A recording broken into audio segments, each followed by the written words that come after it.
I met a man in 1962 who told me he hadn't eaten in over 40 years. Said it like he was telling me the time of day.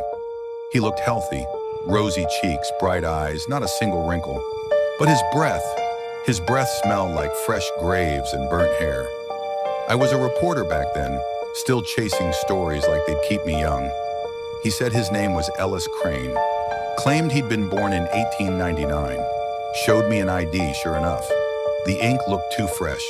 We sat in a diner. He didn't order a thing, just stirred a black cup of coffee with a silver spoon that never clinked against the porcelain. I asked him why he hadn't eaten. He smiled. Too wide, too long. Because I've already been fed, and I didn't choose what I became. That was the start of the story he told me, a story I'll never forget. Not because it was unbelievable, but because every word of it felt true, and because I started seeing Ellis's face in other people after that. He said it began with a job, deep in the Appalachians, 1920s. A mine sealed shut since the Civil War, forgotten by maps and men, but it still breathed. They said you could hear it exhale at midnight. Not wind, not gas, just breath. Ellis was hired to help reopen it. The crew went down with pickaxes and lamps. The deeper they dug, the louder it became. Scratching, not stone on stone, but fingernails. They broke through to a chamber that shouldn't have been there.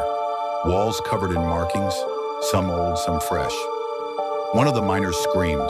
He saw his own name carved in fresh red letters across the rock.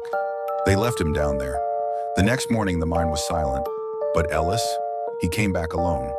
Clean, calm, smiling. He said the others had been fed to it.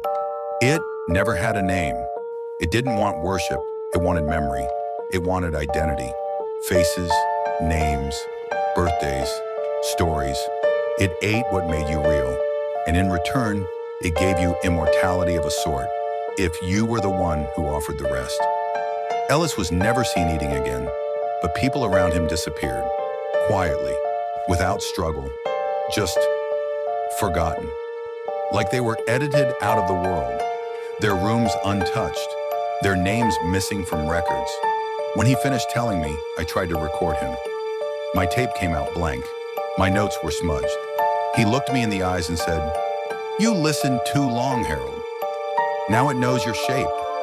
That night, I dreamed of a mirror that didn't reflect me. It reflected him, smiling. The next morning, my neighbor didn't recognize me. My wife called me stranger.